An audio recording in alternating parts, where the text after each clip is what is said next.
જય હિન્દ મિત્રો, વન રક્ષકની પરીક્ષા માટે ઉપયોગી વન લાઇનર પાર્ટ 2માં આપનું સ્વાગત છે. પાર્ટ 1 ઓલરેડી પબ્લિશ થઈ ગયો છે, જેની લિંક નીચે ડિસ્ક્રિપ્શન બોક્સમાં આપેલી છે. તો ચાલો શરૂ કરીએ વન લાઇનર ક્વેશ્ચન આન્સર. એન્વાયરમેન્ટમાં એન્વાયરમેન્ટ શબ્દ કઈ ભાષામાંથી લેવામાં આવ્યો છે? તો તે શબ્દ ફ્રેન્ચ ભાષામાંથી લેવામાં આવ્યો છે. પર્યાવરણ શબ્દ કયા બે શબ્દો મળીને બન્યો છે? તો પર્યાવરણ શબ્દ પરી એટલે આસપાસનું અને આવરણ એટલે વાતાવરણ. એનો મતલબ થાય છે, પર્યાવરણનો અર્થ થાય છે આસપાસનું વાતાવરણ. ઉર્જાનો મુખ્ય સ્ત્રોત કયો છે? તો કે ઉર્જાનો મુખ્ય સ્ત્રોત સૂર્ય છે. પર્યાવરણ બચાવવા માટેના 3 R કયા કયા છે? તો 3 R છે રિડ્યુસ એટલે કે ઓછું કરવું, રિસાયકલ પુનઃસક્રિય અને રીયુઝ એટલે કે પુનઃ ઉપયોગમાં લેવું. આપણી આજુબાજુ આવેલા હવા, પાણી તથા ભૂમિભાગના આવરણને શું કહે છે? પર્યાવરણ. શું કહેવામાં આવે છે? પર્યાવરણ. ઇકોલોજી શબ્દ શેનો બનેલો છે? તો તે શબ્દ ઓઇકોલોજી ગ્રીક શબ્દનો બનેલો છે, જેનો અર્થ થાય છે રહેવાનું સ્થાન. ઓઇકોસ મતલબ રહેવાનું સ્થાન અને લોજી મતલબ અધ્યયન, એટલે કે રહેવાના સ્થાનનું અધ્યયન એટલે ઇકોલોજી. આબોહવા એટલે શું? વાતાવરણની લાંબા અસરની સરેરાશ સ્થિતિને શું કહેવાય છે? આબોહવા. ધુમ્મસની દ્રશ્યતા માપવા માટે શેનો ઉપયોગ થાય છે? ટ્રાન્સમિસોમીટરનો. ધુમ્મસની દ્રશ્યતા માપવા માટે ટ્રાન્સમિસોમીટરનો ઉપયોગ થાય છે. ધ્વનિ પ્રદૂષણ માપવા કેનો ઉપયોગ થાય છે? તો કે ડેસિબલ, જેને આપણે ડીબી વડે ઓળખીએ છીએ. ફળ પકાવવા માટે કયો અંતઃસ્ત્રાવ જવાબદાર છે? ઇથિલિન. ફળ પકાવવામાં ઇથિલિન. વનસ્પતિના પર્ણમાં નાના નાના છિદ્રોને શું કહેવાય છે? પર્ણરંધ્ર અથવા વાયુરંધ્ર. વનસ્પતિમાં વિટામિન B12નું સંશ્લેષણ કયું પોષક તત્વ કરે છે? કોબાલ્ટ કરે છે. કોણ કરે છે? કોબાલ્ટ. વાતાવરણીય ભેજનું પ્રમાણ સૌથી વધુ ક્યાં જોવા મળે છે? વિષુવવૃત્ત રેખા પર. આ પૃથ્વી છે અને આ જે લાઈન છે, કાલ્પનિક લાઈન, જેને વિષુવવૃત્ત કહેવામાં આવે છે, ત્યાં ભેજનું સૌથી વધુ પ્રમાણ જોવા મળે છે. કોઈ નિશ્ચિત સમયે હવામાં 1 ઘન મીટર કદમાં રહેલા ભેજના વજનને શું કહે છે? નિરપેક્ષ આર્દ્રતા. સપોઝ કે આ એક ઘન છે 1 મીટરનો, તેમાં રહેલા ભેજના વજનને શું કહેવામાં આવે છે? નિરપેક્ષ આર્દ્રતા. કૃત્રિમ વરસાદ વરસાવવા શેનો ઉપયોગ થાય છે? સૂકો બરફ અને સિલ્વર આયોડાઇડનો ઉપયોગ થાય છે. ભારત અને પાકિસ્તાન વચ્ચે સિંધુ જળ સંધિની મધ્યસ્થતા કોના દ્વારા કરવામાં આવી હતી? તો તે કરવામાં આવી હતી વિશ્વ બેંક દ્વારા. બ્રહ્મપુત્ર નદીનું ઉદ્ગમ સ્થાન જણાવો. ચેમાયુગડુંગ હિમનદી. ચેમાયુગડુંગ હિમનદી. ગુજરાતમાં હરણફાળ નામના સ્થળથી કઈ નદી પ્રવેશ કરે છે? તો તાપી નદી. ગુજરાતમાં શૂલપાણેશ્વર ધોધની રચના કઈ નદી દ્વારા થાય છે? નર્મદા નદી. શૂલપાણેશ્વર ધોધ નર્મદા નદી પર આવેલો છે. સૌની યોજનાનું પૂરું નામ જણાવો. સૌરાષ્ટ્ર નર્મદા અવતરણ ઇરિગેશન યોજના. સૌરાષ્ટ્ર નર્મદા અવતરણ ઇરિગેશન યોજના. કપાસના પાક માટે સૌથી વધુ અનુકૂળ જમીન કઈ છે? કાળી જમીન કપાસના પાક માટે સૌથી વધુ અનુકૂળ છે. રાતી જમીનનો લાલ રંગ શેના કારણે હોય છે? ફેરિક ઓક્સાઇડના કારણે. કોના કારણે? Ferric oxide. નદીના ઉપરવાસમાં આવેલી નવા કાંપની જમીન કઈ જમીન તરીકે ઓળખાય છે? ખદર. નવા કાંપની જમીન ખદર અને જૂના કાંપની બંગર. ખદર અને બંગર. ગુજરાતમાં પડખાઉ જમીન કયા જિલ્લામાં જોવા મળે છે? ડાંગ જિલ્લામાં. પડખાઉ જમીન ડાંગ જિલ્લામાં. કયા બેક્ટેરિયા જૈવિક ક્રિયાથી તથા વીજળીના ચમકારાથી નાઇટ્રોજનનું જમીનમાં સ્થાપન કરે છે? Rhizobium bacteria. રાઇઝોબિયમ નામના બેક્ટેરિયા છે એ જૈવિક ક્રિયાથી અને વીજળીના ચમકારાથી નાઇટ્રોજનનું જમીનમાં સ્થાપન કરે છે. ભારતમાં મેંગ્રુવના સૌથી વધુ જંગલો પશ્ચિમ બંગાળ બાદ ક્યાં જોવા મળે છે? તો કે પશ્ચિમ બંગાળ બાદ આપણા ગુજરાતમાં જોવા મળે છે. સમુદ્ર સપાટીથી 1500 મીટરની ઊંચાઈએ નીલગિરી જેવા પર્વતીય ક્ષેત્રમાં આવેલા સમશીતોષ્ણ કટિબંધીય જંગલો ક્યાં નામે ઓળખાય છે? શોલાના નામે ઓળખાય છે. એક તો સમુદ્ર સપાટીથી 1500 મીટરની ઊંચાઈ આવેલા અને નીલગિરી જેવા પર્વતીય ક્ષેત્રમાં આવેલા સમશીતોષ્ણ કટિબંધીય જંગલો શોલાના નામથી ઓળખાય છે. ગુજરાતમાં કયા પ્રકારની જમીન જોવા મળે છે? આ વધારાનું છે. ગુજરાતમાં કયા પ્રકારની જમીન જોવા મળે છે? કાંપણી જમીન. ભારતમાં કઈ જગ્યાએ મેંગ્રુવ જંગલો, ઉષ્ણકટિબંધીય વરસાદી તથા ઉષ્ણકટિબંધીય પાનખર જંગલો આવેલા છે? અંદમાન નિકોબાર, એટલે કે અંદમાન નિકોબારની અંદર 3 પ્રકારના જંગલો આવેલા છે. એ કયા કયા? તો કે મેંગ્રુવ જંગલો પણ આવેલા છે, ઉષ્ણકટિબંધીય વરસાદીય જંગલો પણ આવેલા છે અને ઉષ્ણકટિબંધીય પાનખર જંગલો પણ આવેલા છે. ભારતમાં સૌથી વધુ સવાના ઘાસ ક્યાં જોવા મળે છે? કયા રાજ્યમાં? તો કે એમપી, એટલે કે મધ્યપ્રદેશની અંદર. ઊંચાઈ, જમીન, વરસાદ અને તાપમાનની વિવિધતાના આધારે જંગલોને વહેંચવામાં કેટલા ભાગમાં વહેંચવામાં આવે છે? 5 ભાગમાં વહેંચવામાં આવે છે. કેટલા ભાગમાં?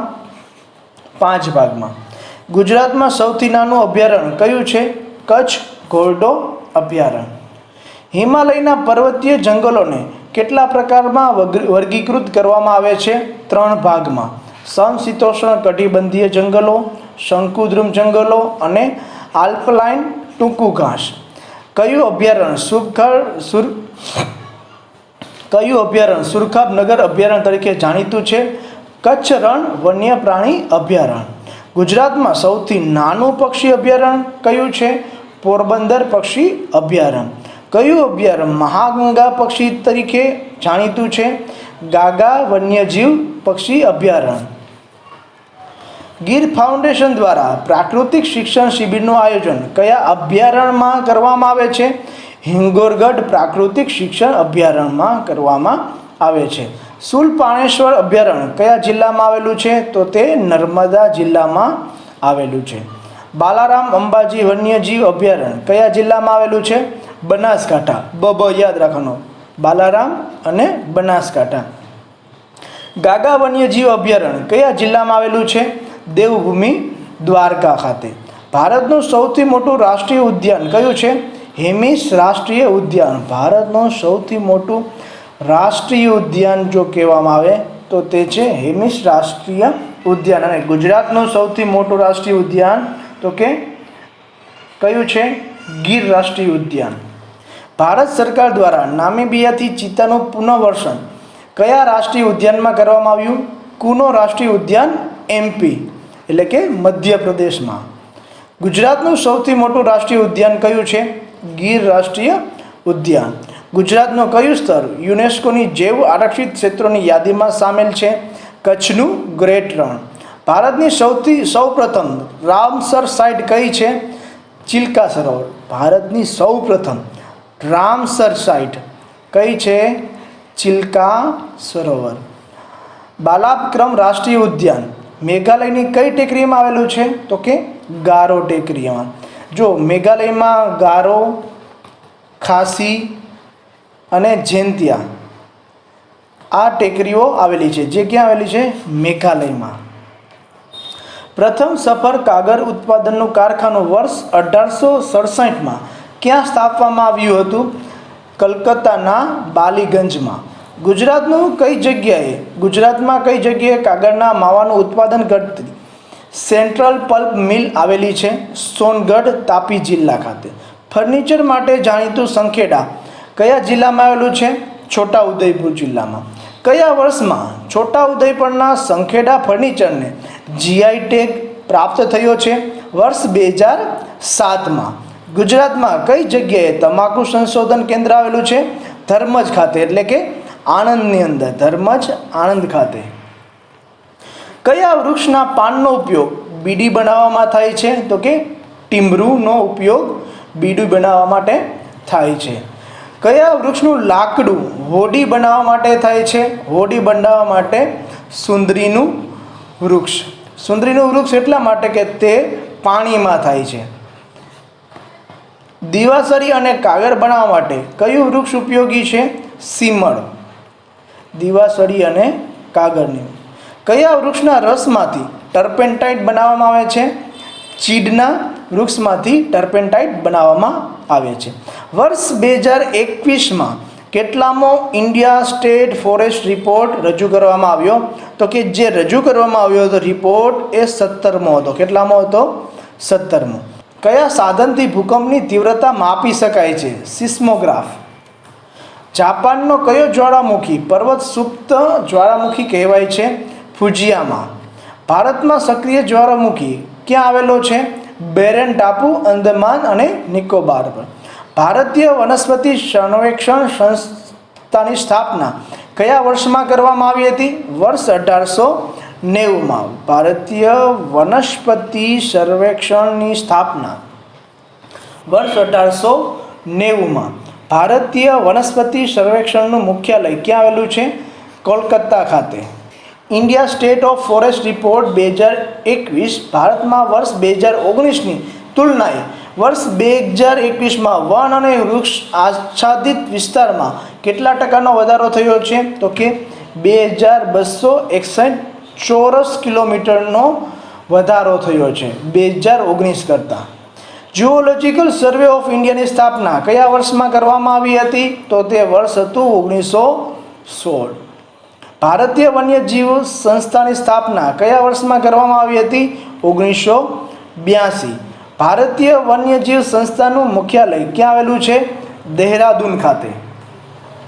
ભારતીય વન સર્વેનું મુખ્યાલય ક્યાં આવેલું છે? દહેરાદૂન. નેશનલ બાયોડાયવર્સિટી ઓથોરિટીની સ્થાપના કયા વર્ષમાં કરવામાં આવી છે? વર્ષ 2003ની અંદર.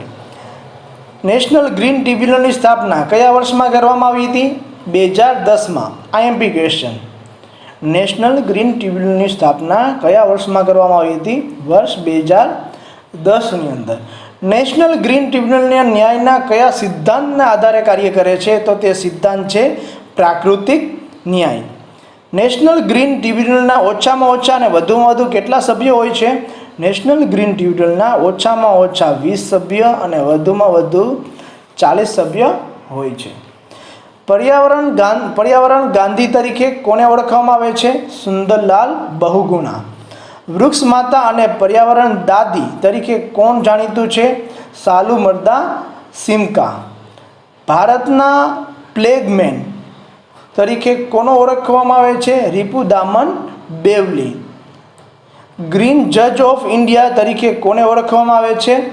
જસ્ટિસ કુલદીપ સિંહ. એશિયાઈ હાથીના રક્ષક તરીકે કોને ઓળખવામાં આવે છે? સુકુમાર રમણને. પ્રાણી મિત્ર એવોર્ડ કોને અને શા માટે આપવામાં આવે છે? તો કે ભારતીય પશુ કલ્યાણ બોર્ડ દ્વારા પ્રાણી મિત્ર એવોર્ડ આપવામાં આવે છે અને પ્રાણીઓના સંરક્ષણ ક્ષેત્રે મહત્ત્વના યોગદાન માટે આ એવોર્ડ આપવામાં આવે છે. સાસાકાવા પુરસ્કાર કોના દ્વારા આપવામાં આવે છે? તો કે યુએનઈપી અને નિસ્પમ ફાઉન્ડેશન દ્વારા આપવામાં આવે છે. ગુજરાત રાજ્ય સરકાર દ્વારા વૃક્ષ ઉછેરીથી પર્યાવરણની જાળવણી ક્ષેત્રે કરેલ ઉલ્લેખનીય કામગીરી માટે કોઈપણ વ્યક્તિને કયો પુરસ્કાર આપવામાં આવે છે? વન પંડિત પુરસ્કાર આપવામાં આવે છે. આઈએમપી. ગુજરાત રાજ્ય સરકાર દ્વારા વૃક્ષ ઉછેરથી પર્યાવરણની જાળવણીના ક્ષેત્રે ઉલ્લેખનીય કામગીરી જો કોઈ કરેલી હોય તો કોઈ વ્યક્તિને વન પંડિત પુરસ્કાર આપવામાં આવે છે. નેશનલ ગ્રીન ટ્રિબ્યુનલનું વડું મથક ક્યાં આવેલું છે? નવી દિલ્હી ખાતે. એની સ્થાપના ક્યારે થઈ હતી? 2010માં. એના સભ્યો કેટલા હોઈ શકે? ઓછામાં ઓછા 20 અને વધુમાં વધુ 40. શ્રાવ્ય ધ્વનિ એટલે કે ઓડિયેબલ સાઉન્ડ એટલે કે જે આપણે સાંભળીએ છીએ એ શ્વાનની જે અવાજની ફ્રીક્વન્સી કેટલી હોય છે? 20 હર્ટ્ઝથી લઈને 20 કિલો હર્ટ્ઝ સુધીની વચ્ચે હોય છે. ગ્રીન મફલર કયા પ્રદૂષણ સાથે સંબંધિત છે? તો તે ધ્વનિ પ્રદૂષણ સાથે સંબંધિત છે. આ ઘણી વખત જીપીએસસીમાં પૂછાયેલું. ગ્રીન મફલર શું છે? ગ્રીન મફલર એ ધ્વનિ પ્રદૂષણ સાથે સંબંધિત છે. કયા વાયુઓ ગ્રીન હાઉસ અસર માટે જવાબદાર છે? આ પણ જીપીએસસીની અંદર પૂછેલો. Carbon dioxide, carbon monoxide, methane, ozone.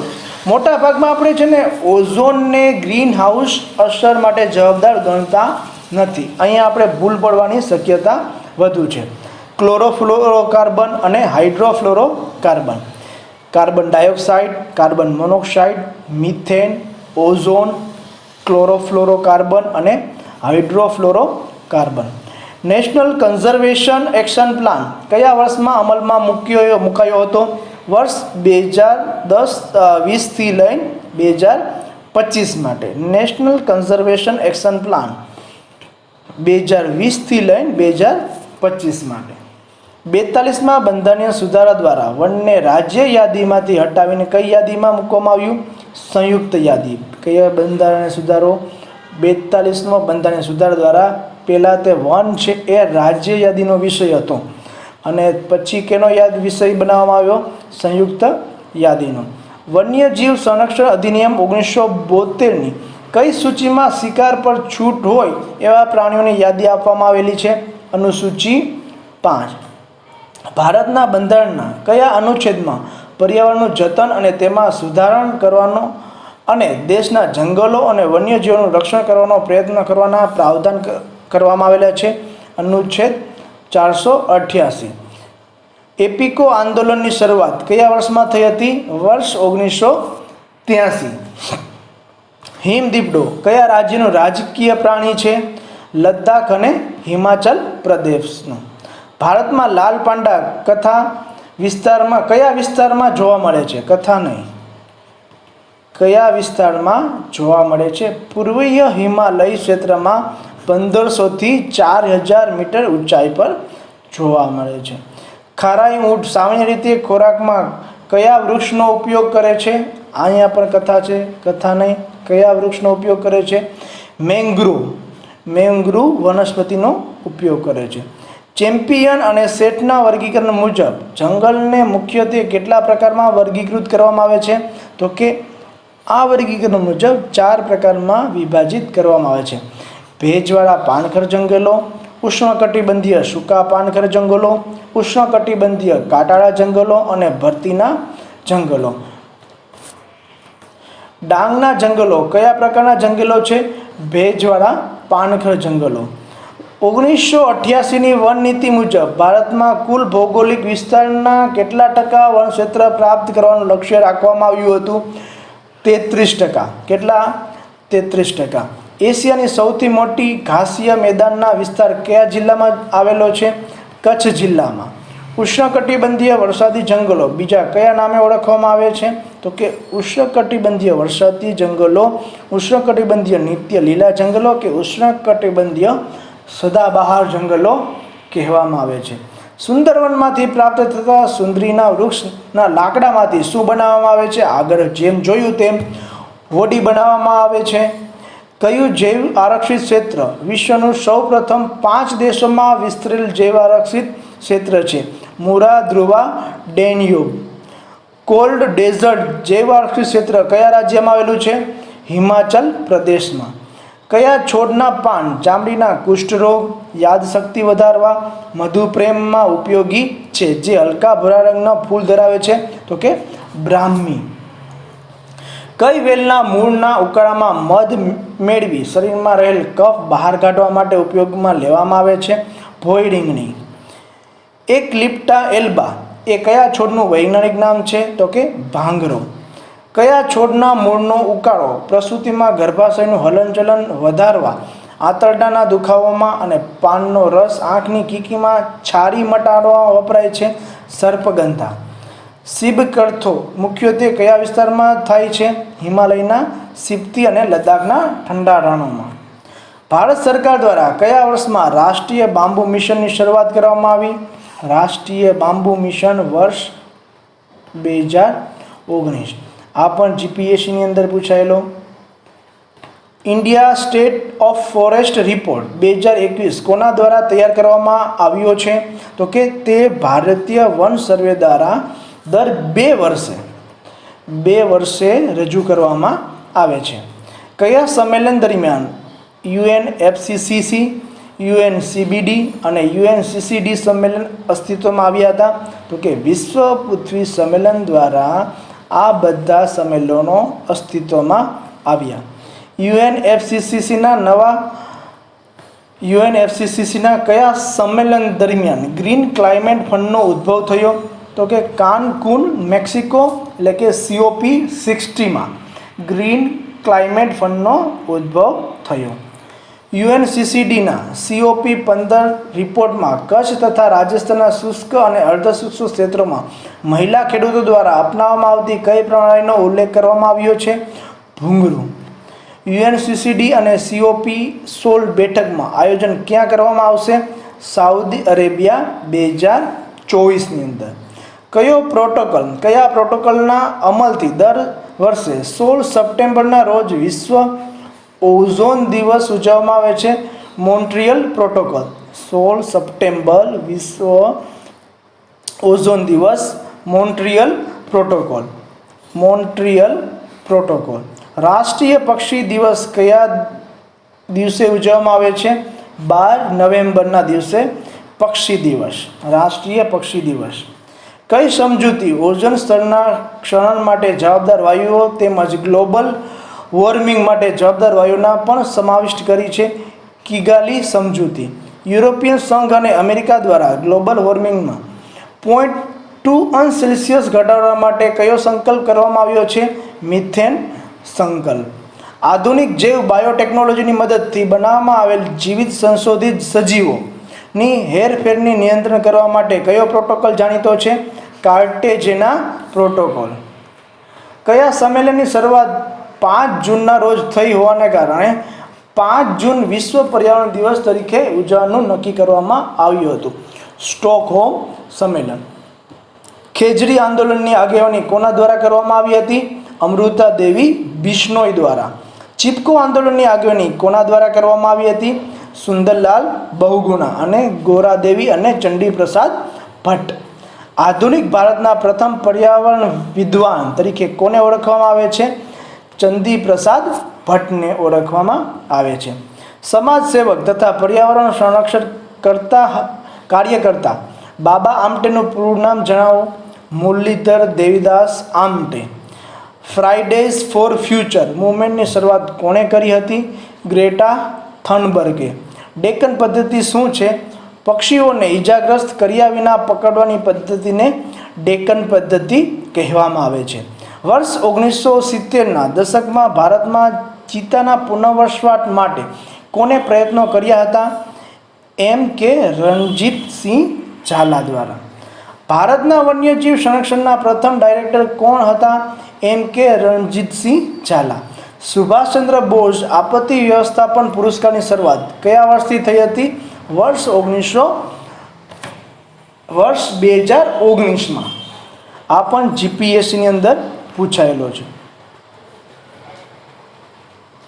વર્ષ 2022માં સંસ્થાકીય શ્રેણીમાં સુભાષચંદ્ર બોઝ આપત્તિ વ્યવસ્થાપન પુરસ્કાર કોને આપવામાં આવ્યો?